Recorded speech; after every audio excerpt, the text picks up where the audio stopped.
Now I'd like to welcome into the Lion's Den a radiation oncologist, Dr. Jolie Nuringash. Now Jolie is a professor of radiation oncology in the University of Toronto at the Princess Margaret Hospital, and she's going to talk to us today about the indications of adjuvant therapy for parotid cancer.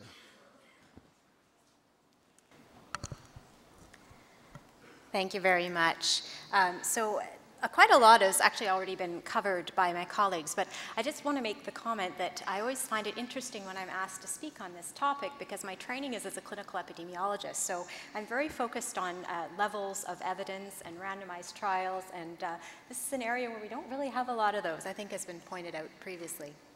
I have no disclosures, but I do want to acknowledge a number of my colleagues who allowed me to use some of their nice illustrations.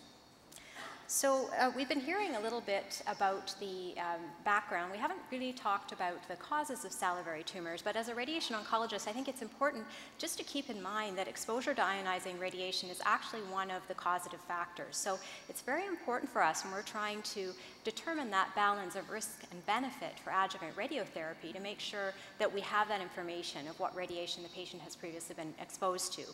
It's not the only causative factor by any means. It's not a common one that we see these days.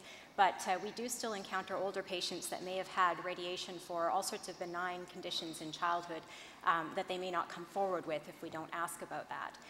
The other factor that's quite important in balancing risk and benefit, I think as we were hearing a little bit also in the case of benign tumors, is that the patients are frequently young. So we do have to take into account that without radiation, of course, we have a long period of time in which the patient could recur, lose their facial nerve function, or in the case of more aggressive tumors, their lives. But also, we have a long period of time in which they could develop radiation toxicity or second primaries. We are focused today on parotid tumors. Although they do make up about 80% of salivary tumors, only a small fraction of them are malignant. Now, US surgeons, I'm sure, are very aware of that. I like to point it out to radiation oncology colleagues because, in fact, the vast majority of cases we see are malignant, and we get quite a skewed perspective on these tumors. We've heard from Dr. Earle a little bit about the pathology, and the complexity of this area is sometimes a bit overwhelming, especially as classification systems change a little bit over time. But perhaps the most important for us in radiation oncology is to keep in mind that about 60% of the malignant tumors are either adenoid cystic or mucoepidermoid. So having, once again, that skilled pathologist with experience in this area where we can feel confident about the grade assigned, particularly to the mucoepidermoid tumors, is very important to avoid overexposing patients unnecessarily to adjuvant radiation. So here's where being a clinical epidemiologist is maybe a bit of a challenge, because the majority of the data on which we base our treatment is based on single institution experience, frequently surgical series, often retrospective. We have one randomized trial, which is a phase 2 trial ongoing for the role of chemotherapy. Other than that, there's really very little randomized experience in this disease. So the usual management, as we heard, is primary surgical resection with every effort possible made to preserve the facial nerve, unless it's actually directly involved by the tumor. Post-operatively, we use radiation in malignant histology, and also, as we've heard, occasionally in recurrent pleomorphic adenomas for negative features. And primary radiation has a relatively minor role. We do use it for palliation, particularly in cases that are either medically inoperable or unresectable. Adjuvant radiation, based on retrospective data, can have benefit both for local control and survival for correctly selected patients.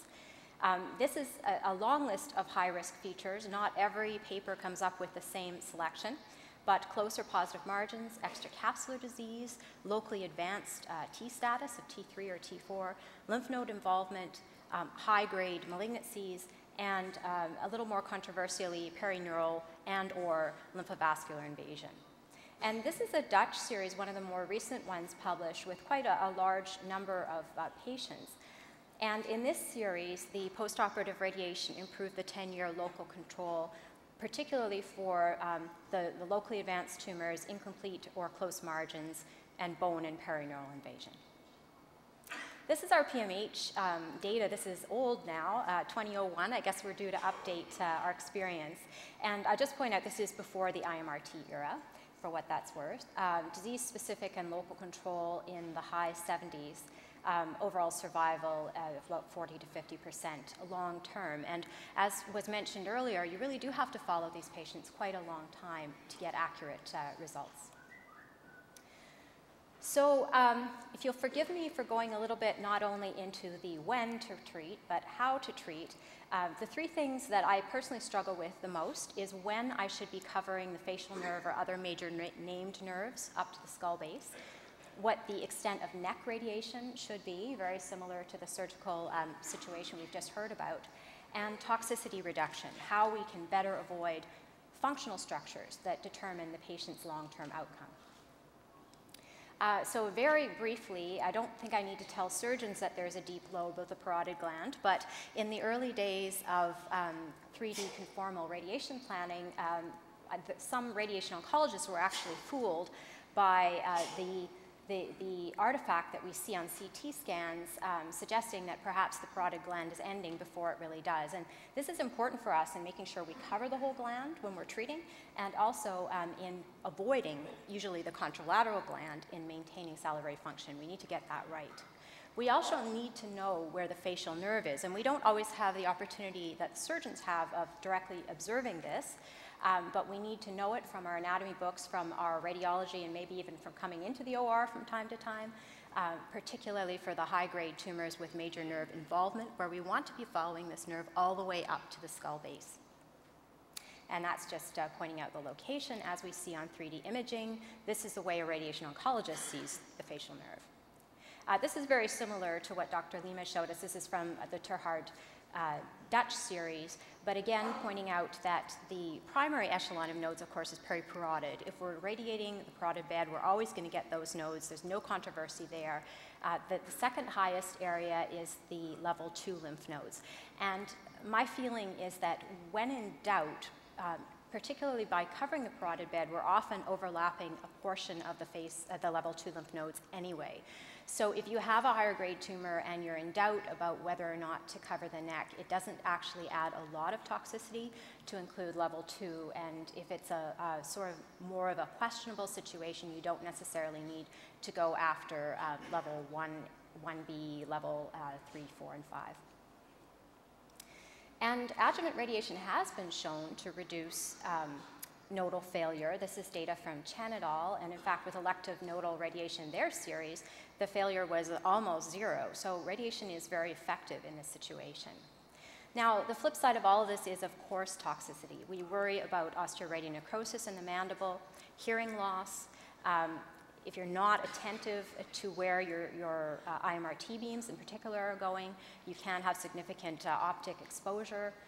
Brainstem and temporal lobe necrosis, hopefully these days we're seeing a lot less of that, and acute mucositis with the deep lobe coverage.